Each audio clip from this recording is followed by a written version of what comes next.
starts now. We want to begin tonight with your weather. We've certainly enjoyed beautiful sunshine these past few days, but this is Houston. It doesn't last forever. Meteorologist Rachel Bryars begins on this Sunday with the chances for rain, and there are a lot of chances in the week ahead. Rachel? Yeah, you're exactly right. So if you've been waiting on that rain, I do have good news for you. But if you've been enjoying these drier, less muggy conditions, you may not love what we have coming up because we are expecting that mugginess to actually return. So let's go ahead and let's take a closer look at some of your headlines this week. First off, that moisture going to start pumping in as we head into the day tomorrow, increasing our rain chances, especially as we head into Tuesday, Wednesday, as well as going into Thursday. And yes, we are expecting muggy and warm conditions. And actually, temperatures over the next few days will remain in the low to mid 80s, but when you factor in that humidity, it's going to make things feel even hotter, closer to 90 degrees. But with that being said, a few of us definitely could use that rainfall. So a few of us going to want that rain. You can see a 30% chance of rain as we head into the day tomorrow. So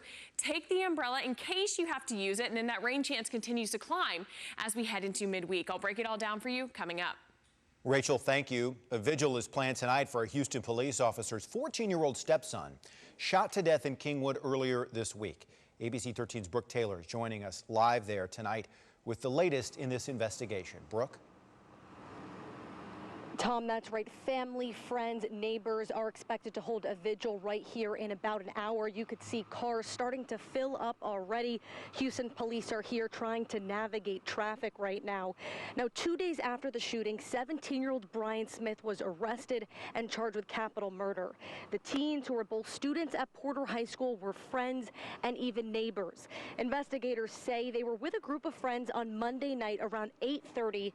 They were walking right along a community trail on North Kings Mill Lane before Stevenson was gunned down. Now that's where we are right now. The Montgomery County Sheriff's Office says detectives are still going through evidence and interviews, so there is a chance that more people will be arrested.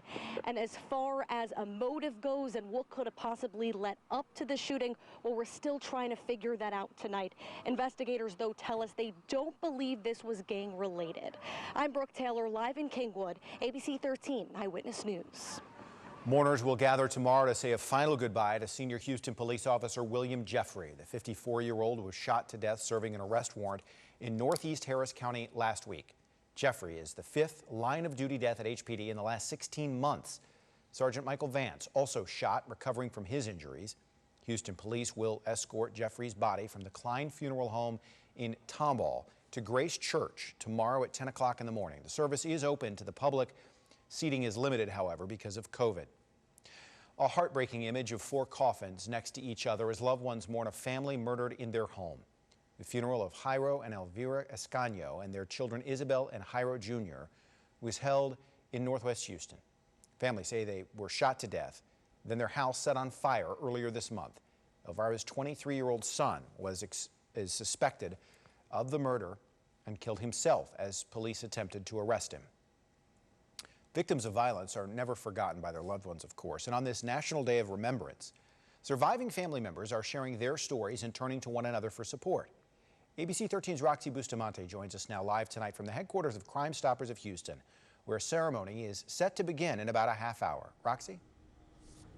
Tom, this is an event that's happening across the country, but here in Houston, this is the first time that it's being held at Crime Stoppers' Midtown location here. It's a brand new building, and victims' families have been slowly showing up here as the event is about to start in about half an hour. Now, I want to show you a dedication here that Crime Stoppers has put out. About 100 American flags sit right in front of the building, and those are dedicated to 100 victims who allegedly were murdered by suspects who were out on felony bond. Now, you know that's something that the advocate of Crime Stoppers has been working to try to alleviate that issue and try to figure out exactly how they can get involved with the courts here. Now, again, this is happening across the nation, and Congress specifically dedicated today to make sure that murder victims were remembered and also that their family and survivors had the support that they needed. This event happening again tonight at 6, and we'll have more coming up here tonight at 10.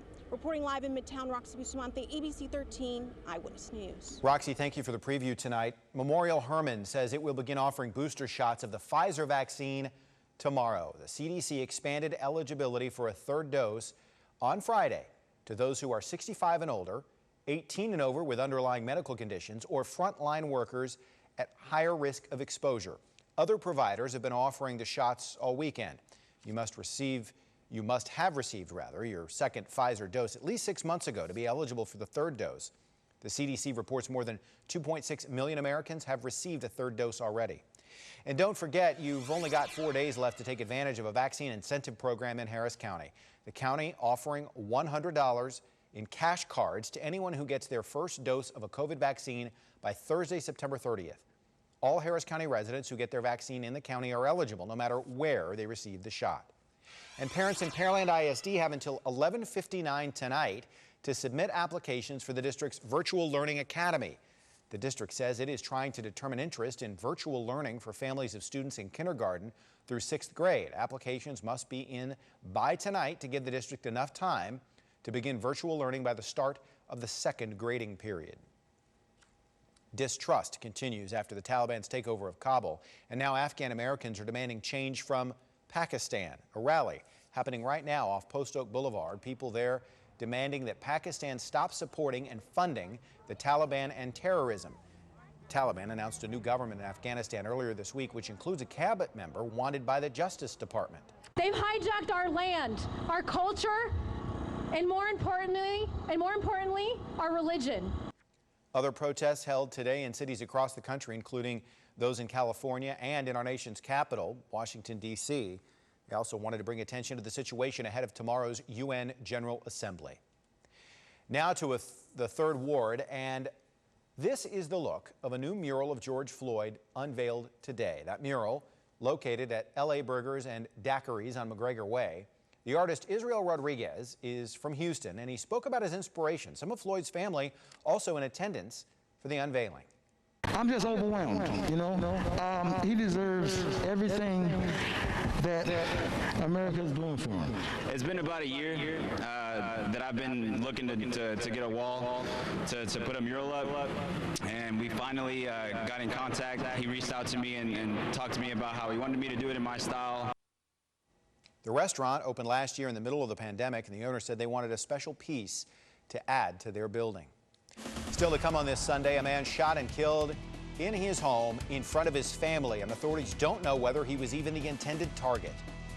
Also, some good news for drivers this afternoon. TxDOT says all main lanes of the Southwest Freeway are again open. This is a live picture from our TransStar camera there at Chimney Rock. The north and southbound lanes were both closed at the West Loop Friday night as part of the ongoing construction project to build a new ramp. Now, it was supposed to be closed until 5 o'clock tomorrow morning, but crews finished up early.